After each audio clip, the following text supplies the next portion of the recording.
ഒരു get ready with me കണ്ടാലോ? ഞങ്ങൾക്കുണ്ടല്ലോ ഇന്ന് OBG പോസ്റ്റിംഗ് തുടങ്ങാട്ടോ. 2 മണി തൊട്ട് 8 മണി വരെയാണ് കേട്ടോ ഡ്യൂട്ടി. അപ്പൊ അതുവരെ പിടിച്ചെക്കണമെങ്കിൽ കുറച്ച് ടച്ചപ്പ് ഒക്കെ വേണം. ഇത്രയും നാൾ വെയിറ്റ് ചെയ്തിരുന്ന ഒരു ഡ്യൂട്ടിയാണ്, വേറെ ഒന്നുമല്ല. ഡെലിവറി ഒക്കെ കാണാൻ പറ്റുന്നതാണ് പറഞ്ഞത്. ഈ കണ്ണെഴുതുമ്പോൾ ഒരെണ്ണം പെർഫെക്റ്റ് ആയിട്ട് മറ്റേത് പെർഫെക്റ്റ് ആക്കാൻ വേണ്ടി പാടുപെടുന്ന ആ ഒരു അസുഖം നിങ്ങൾക്ക് ഉണ്ടാവും. വേറെ ഒന്നും ചെയ്യാനില്ല, അതിനെ അങ്ങ് അതിന്റെ വഴിക്ക് വിട്ടേക്ക്. ഞങ്ങൾ പെമ്പിള്ളേരുണ്ടല്ലോ ഒന്ന് ഒരുങ്ങി പുറത്തിറങ്ങി. അപ്പൊ ആരുടെയും ഒരു മൈൻഡിലുണ്ടാവും ഇവിടെ ആരെ കാണിക്കാനേ ഈ ഒരുങ്ങി കിട്ടി ഇറങ്ങണേന്ന്. ഒന്ന് ഒരുങ്ങിയില്ലെങ്കിൽ ഒന്ന് പുറത്തിറങ്ങാനുള്ള കോൺഫിഡൻസ് ലേശം കുറവായിരിക്കും. ലിപ്സ്റ്റിക് തേച്ചപ്പോൾ ഒരു കാര്യം ഓർമ്മ വന്നേ, ആരെയും ചുണ്ടിൽ നല്ലൊരു ഷെയ്ഡ് കണ്ട് ആ ഷെയ്ഡ് ഏതാണെന്ന് അറിഞ്ഞില്ലെങ്കിൽ എനിക്ക് അന്നത്തെ ദിവസം ഉറക്കം വരില്ല. നിങ്ങൾക്ക് അങ്ങനെയുണ്ടാവും. പിന്നെ ലിപ്സ്റ്റിക് ഇല്ലാത്ത ജീവിതം എനിക്കൊപ്പില്ലാത്ത കഞ്ഞി പോലെ ആട്ടോ. ഇനി ബ്ലഷിന്റെ കാര്യം പറയാൻ വന്ന ഓർമ്മ വരും മറ്റേ ഡയലോഗാ, ചിലവരുടെ ശരിയാവും ചിലവരുടെ ശരിയാവില്ല.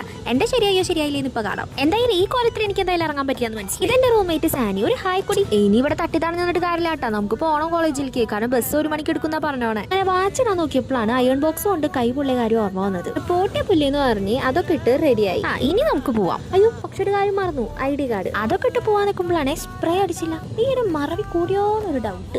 എനിക്ക് സുഗന്ധം പരക്കട്ടെ. അങ്ങനെ സ്പ്രേ ഒക്കെ അടിച്ച് കയ്യിൽ പറക്കി കിട്ടാവുന്നതൊക്കെ എടുത്ത് ഞാൻ കോളേജിലേക്ക് പോവാ. അപ്പൊ ഓക്കെ കേട്ടാ.